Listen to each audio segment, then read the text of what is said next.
You planted that tree with your own two hands.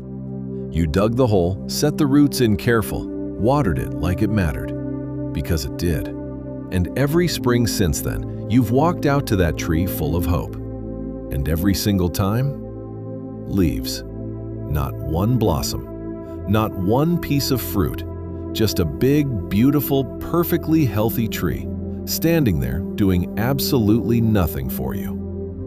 And if you've ever stood there, arms crossed, wondering whether to just take the whole thing down, hold on, because here's what nobody at the garden center ever tells you. A tree that won't fruit isn't a sick tree. It isn't a broken tree. It's a comfortable one.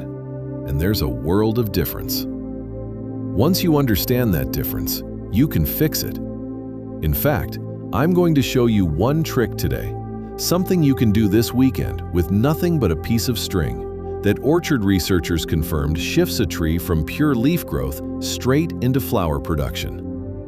A 12-year-old apple tree, 0 fruit, one simple change, 40+ apples the very next year. We'll get there, but stay with me for just 2 more minutes, because if you skip what I'm about to share, that string trick won't work nearly as well. Before we touch that tree, I want to give you the honest truth first, the way a good friend would tell it. There are 4 reasons a perfectly healthy tree refuses to fruit, and the fastest way to figure out which one is yours takes about 30 seconds. Walk outside this afternoon and look at the tips of last year's branches. Run your fingers along them. If you see long, whippy shoots, sometimes 1.5 feet, even 2 feet of fresh growth, but almost no short, stubby little buds sitting tight against the wood, your tree just told you exactly what's wrong. That's not fruiting growth, that's comfort growth. And that's right there is the comfortable tree, doing exactly what a tree does when life asks nothing of it. We'll fix that. 1. Your tree may simply be too young. Most fruit trees need a few good years before they even think about fruiting. Some apples get going in 2 or 3. Pears and sweet cherries can make you wait the better part of a decade. If your tree is still finding its footing, the kindest thing you can do is nothing at all. Keep loving it. Its time is coming. 2. And this one catches almost everybody. Overfeeding. When a tree gets too much nitrogen, whether you're feeding it directly or your lawn fertilizer is quietly washing into its roots, every bit of energy goes straight into wood and leaves. Nothing left over for a single flower bud. And here's the sneaky part. Tree roots often stretch far beyond the edge of the canopy. So that lawn fertilizer you've been putting on the grass, your tree may have been eating it the whole time. The fix is free.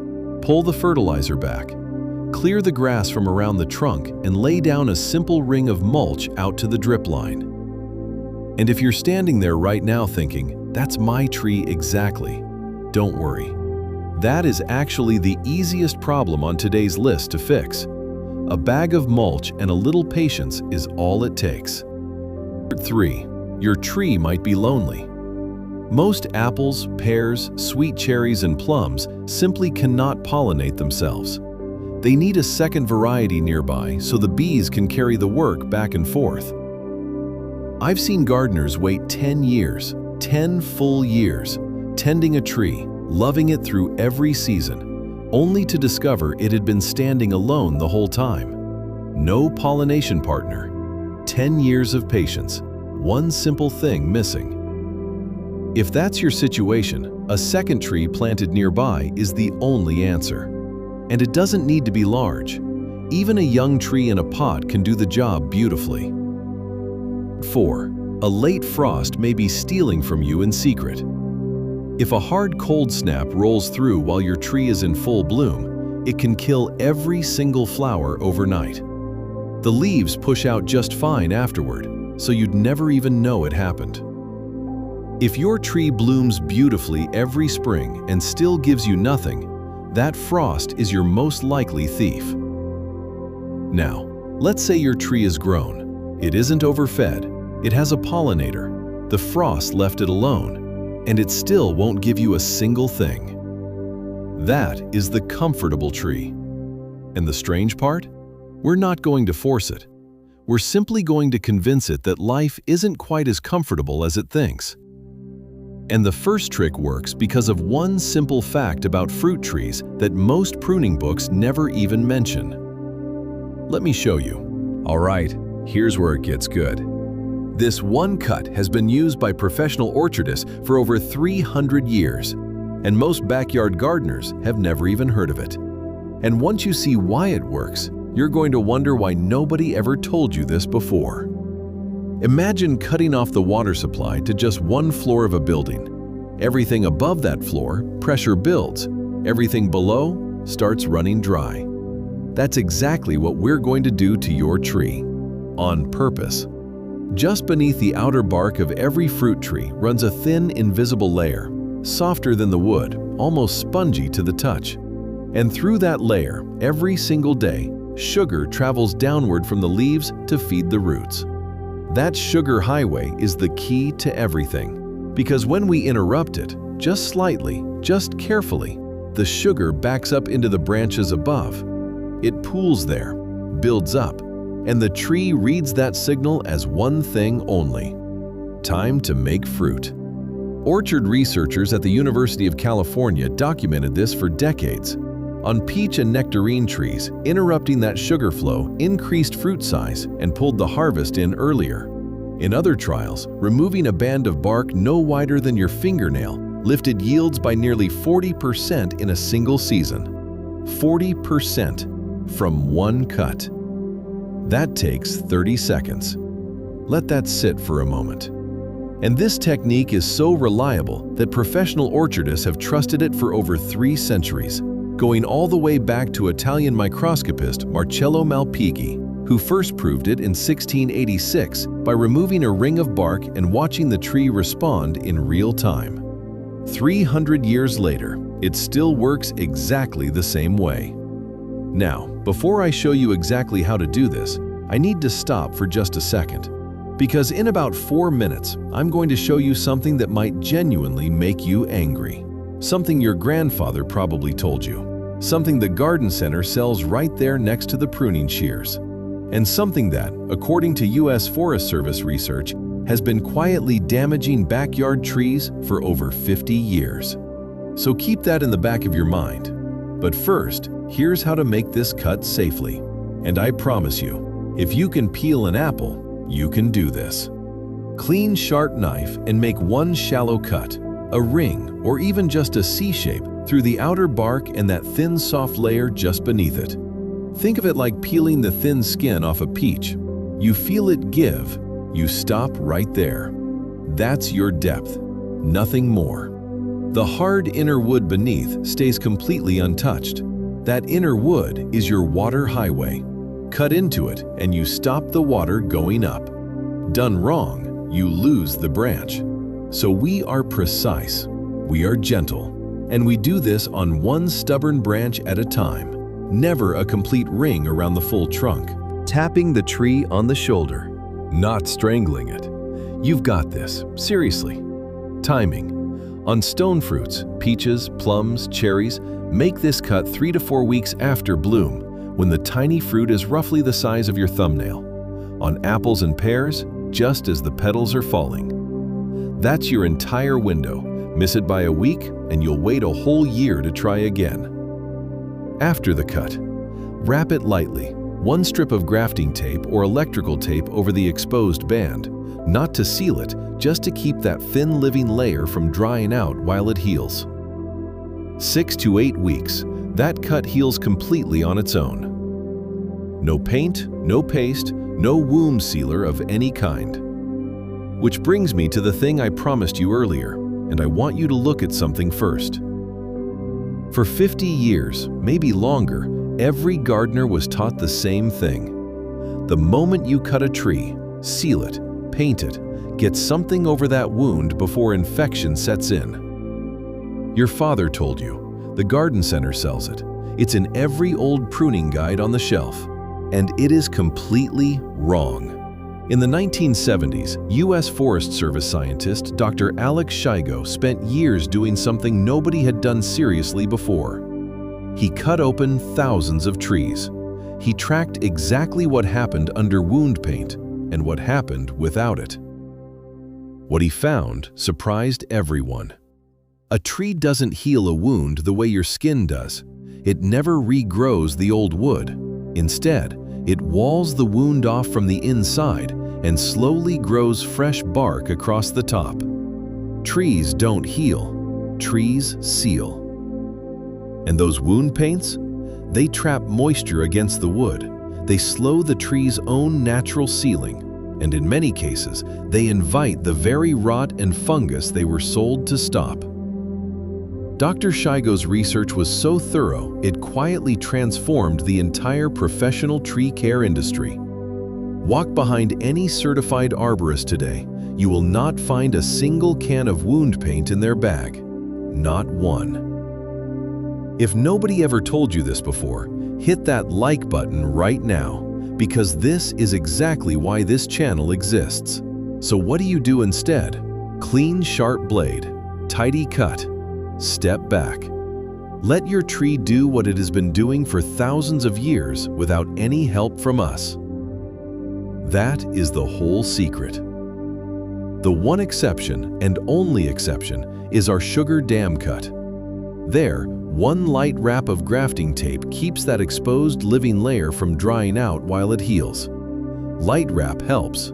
Heavy paste hurts. Now, if picking up a knife still doesn't feel right to you, that is completely fine, because the next method gets you the exact same result. No knife, no cutting, nothing but a few dollars of garden wire. But here's what makes this one different from anything else in this video. This method works by doing something to the tree that sounds almost cruel, but actually tricks it into thinking its survival is at risk. And a tree that thinks it's dying makes the most fruit it has ever made in its life. This branch was bare for 3 years straight. One piece of wire wrapped around it in spring. By August, covered in fruit. Here's why that works. All spring and summer, a branch keeps growing a little thicker, the way healthy branches do, slowly, quietly, just a little wider every single week. But the wire wrapped around its base doesn't stretch, so as the branch swells, it presses gently against that unyielding loop, day by day, week by week. And just like our sugar dam cut, that same sugar highway gets quietly squeezed. The sugar backs up. The branch feels that mild signal, and it starts making flower buds. Same result as the knife. No knife required. Now, before you go outside, this one step matters more than anything else in this video. You must take the wire off. 4 to 6 weeks, that's your window, just long enough for those flower buds to begin forming. Then you set that branch free. I've seen branches so deeply strangled by forgotten wire that the wood had grown completely around it. Looked fine from a distance. Up close, dying from the inside. One forgotten wire, one lost branch.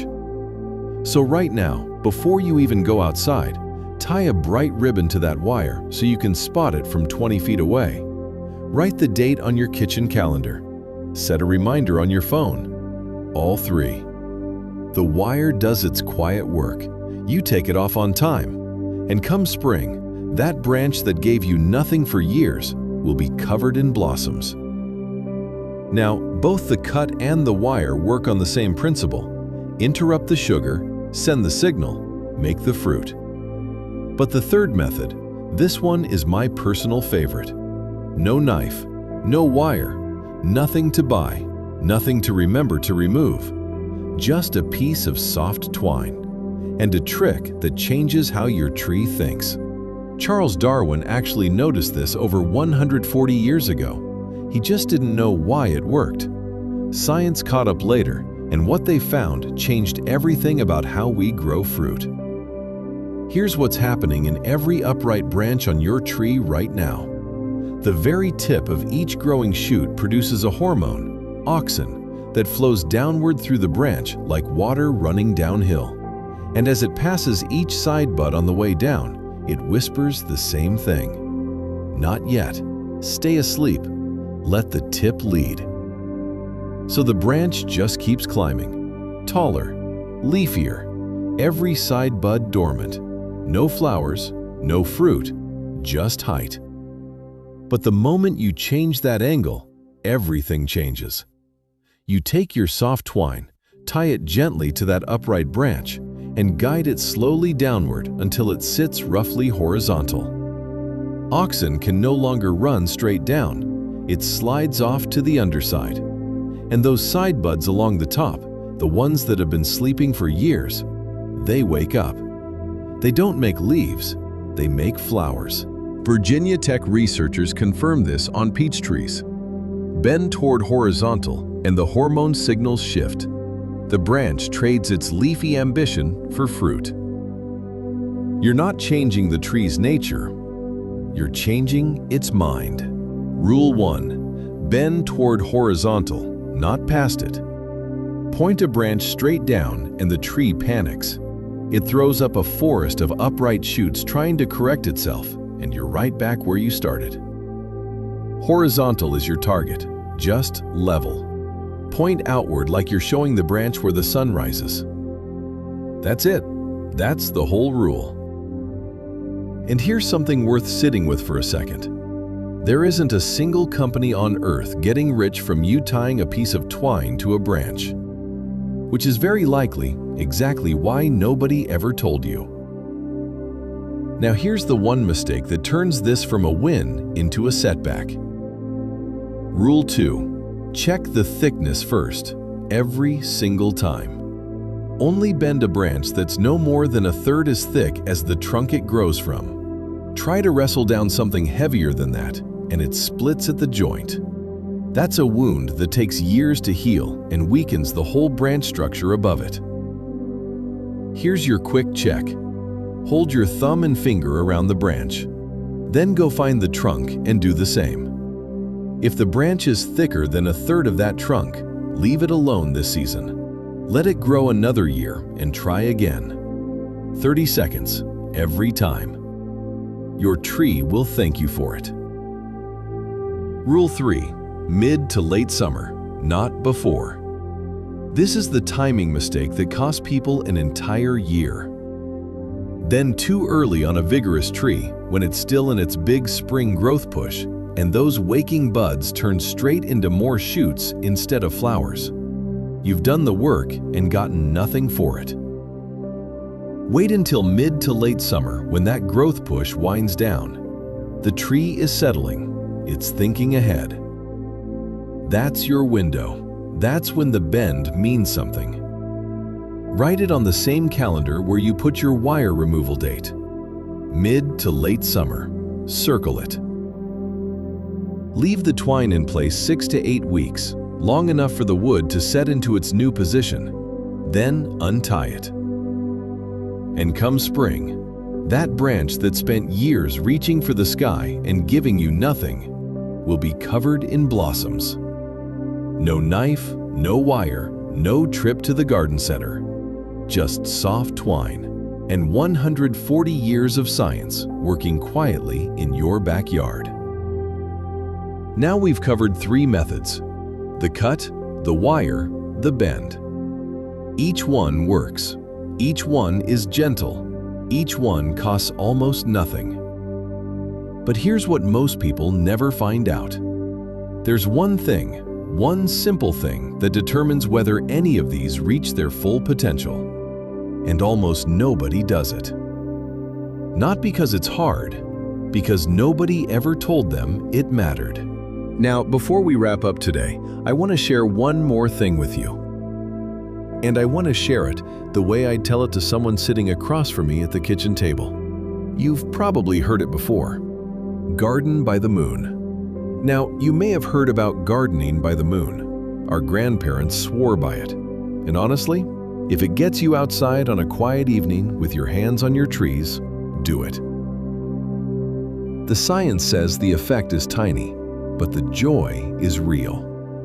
And joy matters in a garden. The moon is the lovely song playing softly in the background. You are the one making the music. Here's what I want you to walk away with today. My friend, growing your own food was never meant to be a battle. It was never meant to be expensive, never meant to require a shelf full of products with warning labels and fine print. It's a partnership between you and a living thing that genuinely wants to give. If only we learn how to ask. So, if you've got a tree out there that's been sleeping on the job, please don't tear it out. Don't pour anything harsh into your good soil. You don't need to. You just need to speak its language. Go check those 4 quiet reasons first. Then pick one method that feels right to you. You now know 3 things most gardeners will never know: the bend, the wire, the cut.